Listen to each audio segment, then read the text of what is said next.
Buenos días, bienvenidos a todos. Muchas gracias por estar aquí, aunque virtualmente.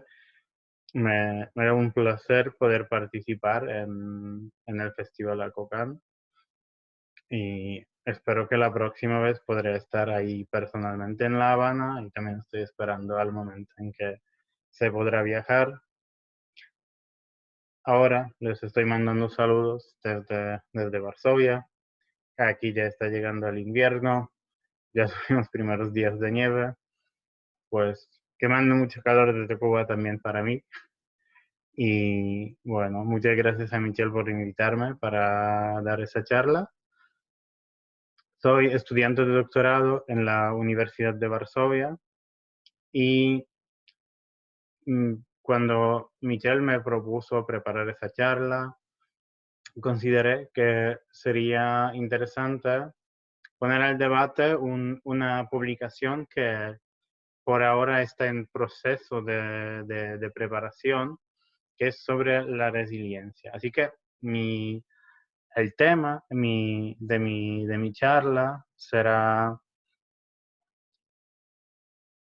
aprendiendo de la resiliencia de las comunidades vulnerables de La Habana. Para organizar un poco el tema que voy a tratar, primero voy a presentar mi campo de investigación, mi experiencia investigativa de este tema en Cuba, para pasar a explorar con más profundidad el término de la resiliencia y los debates alrededor de este término. Y con esta base podremos pasar a pensar en la resiliencia dentro de las comunidades informales de La Habana y pasar a pensar en papel de proyectos comunitarios para identificar vulnerabilidades y, y mejorar, fortalecer las resiliencias que ya existen y de ahí pasar a ciertas conclusiones que servirán para abrir el debate más que cerrarlo, que van a ser más preguntas en sí que respuestas. Mi pregunta principal que trataría de responder es, ¿qué es lo que podemos comprender o aprender de las resiliencias considerando las estrategias y mecanismos de supervivencia que se crean dentro de las comunidades vulnerables de La Habana? Y aquí voy a principalmente considerar la comunidad de Los Pocitos, donde trabajé por más tiempo, pero también voy a recurrir a otros ejemplos que experimenté durante mi investigación. Así que pasando a mi trabajo de campo. El proyecto lo empecé en abril de 2018. En aquel entonces conocí a Michelle y al proyecto Alcocan. Y después de regresar de La Habana, propuse mi proyecto de investigación titulado Asentamientos informales de La Habana y proyectos comunitarios, la marginación social y las estrategias de superación desde las bases en la Cuba contemporánea. El proyecto fue aceptado por el Centro Nacional de Ciencias polaco y después viajé para realizar la investigación entre noviembre y diciembre de 2018 y después ya un trabajo de campo más largo entre octubre de 2019 y finales de marzo de 2020. Desgraciadamente, tuve que regresar antes de la fecha que tenía planeada, que era a principios de abril, por la pandemia de la COVID-19, que imposibilitó realizar un trabajo investigativo basado principalmente en estar con las comunidades, lo que en la época de distanciamiento social era muy complicado y tuve que tener en cuenta también el riesgo que conlleva estar todo el tiempo de viaje, pasando de casa en casa. Durante ese tiempo colaboré con el Instituto Cubano de Antropología, gracias a que tuve un soporte ahí ya en La Habana, un soporte de otros investigadores de la literatura, así que les agradezco. Sobre todo quiero agradecerles a los proyectos comunitarios que conocí durante mi tiempo de estancia. Por más tiempo colaboré con Proyecto ACOCAN y el Proyecto Vida, pero no son los únicos proyectos que me aportaron mucha ayuda durante ese tiempo.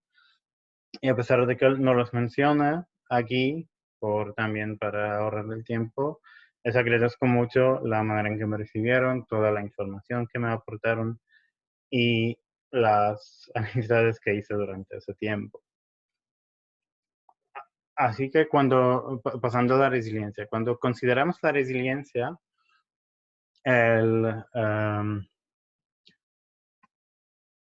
la, la definición principal, o una de las definiciones principales, es la habilidad de sobrevivir o manejar un desastre minimalizando su impacto o el daño que hace. El término en sí fue adaptado de las ciencias naturales, solo que en las ciencias naturales se refiere a un objeto que tiene un estado natural y por un cierto factor este estado natural puede cambiar, pero después puede regresar a ese estado. O sea, eso implica que hay un estado que es la base y después que hay otros factores. Por ejemplo, la temperatura, puede ser algún golpe, o sea, puede ser la elasticidad y que ese objeto vuelva a su forma principal. Y eso ya en sí implica cierta problemática cuando hablamos de las comunidades, porque comunidades humanas no son un objeto fijo que pueden, que pueden ser una vez dañadas o que les pase algo, pero después se regresen a su forma sin cambio. Sino las comunidades humanas siempre evolucionan, siempre adaptanse a contextos nuevos. Así que el primer problema que se pone es que hablar de la resiliencia en cierto sentido implica que hay un estado en que esas comunidades deberían funcionar y que ese estado es incambiable. Lo que sabemos que simplemente es imposible de funcionar en la vida real, ya que las comunidades tienen su propia movilidad, las personas también tienen sus necesidades distintas, maneras de responder a los desastres distintas. Así que esa fue la primera crítica que se aportaba al término. Para responder un poco mejor, se empezó a hablar un poco más de la capacidad de adaptarse a varias situaciones y la flexibilidad. Aquí, sobre todo, la resiliencia se refiere a la capacidad de recuperarse después de un cierto desastre natural o desastre de otro tipo. Y fue parte de un discurso utilizado sobre todo por las agendas de desarrollo que decían que mandar ayuda humanitaria permita regresar a un cierto estado deseado. Solo de nuevo, eso generó otra controversia, porque si hablamos de las resiliencias y de hacer que la comunidad con algunos recursos, sean fondos, sea otro tipo de ayuda humanitaria, regrese a un estado deseado, es responsabilizarla por el desastre principal, o sea, decir que es la responsabilidad de esa comunidad de recuperarse. Pero, y considerar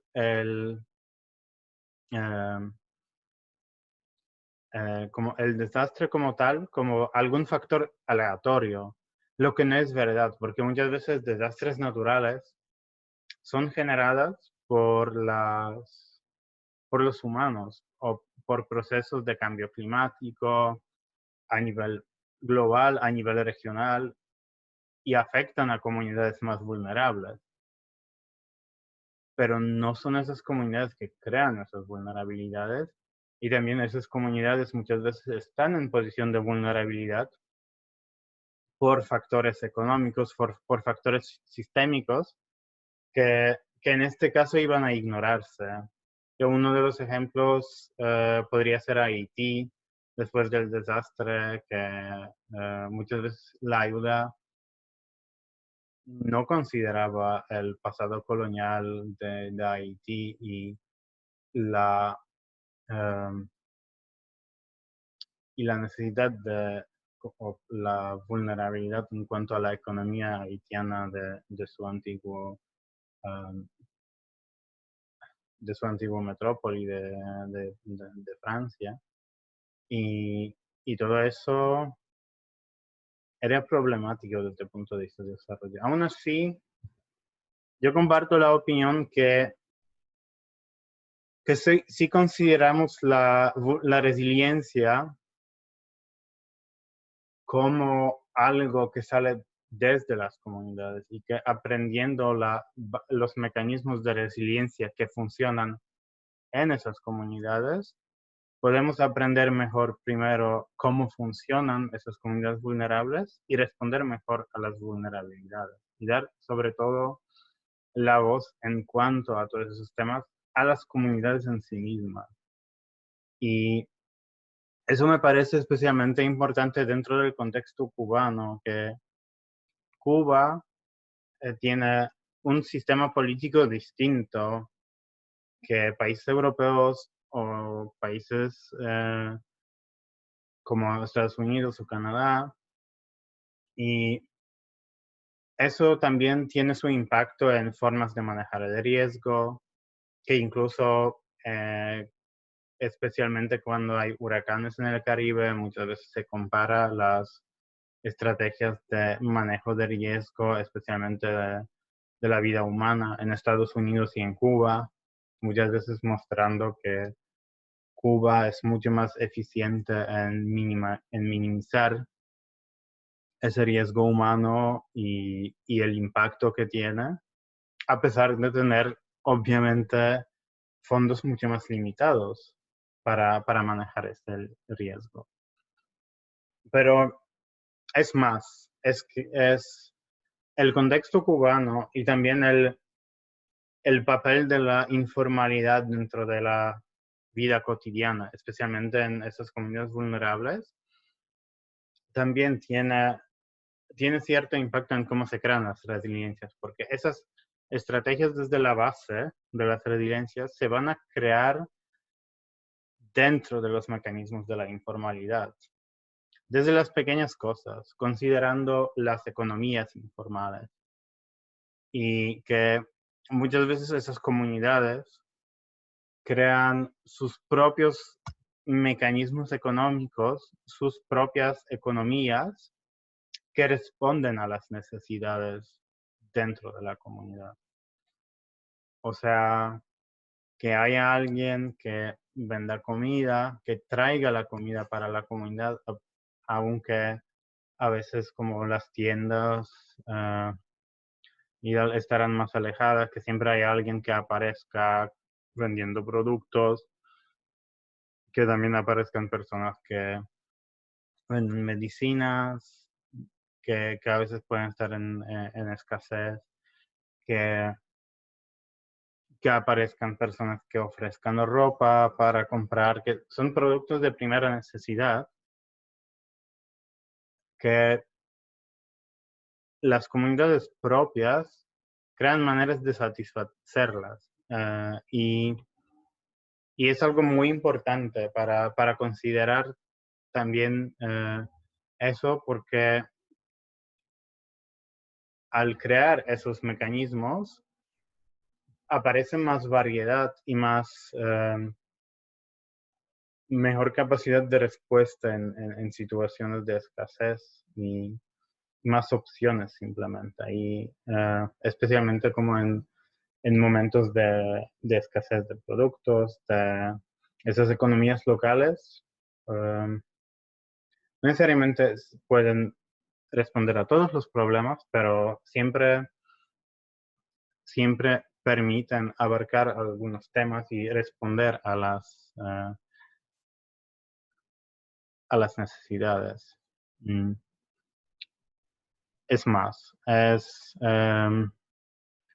si consideramos no solo las economías, pero también la capacidad de las comunidades de crear sus propias infraestructuras, de satisfacer el abastecimiento de agua, crear maneras mm, eh, de almacenar el agua durante más tiempo, especialmente en el contexto de La Habana, donde el abastecimiento de agua en general es un tema complicado. Todo eso permite una cierta gestión de de esos problemas, y son infraestructuras que a pesar de no estar creadas desde lo externo o por el Estado, o se alimentan de otro tipo de infraestructuras y permiten a la comunidad funcionar. También el tema de cultivos locales, el tema de ayuda mutua, son temas que permiten hablar en cierto sentido de cómo responder a la vulnerabilidad.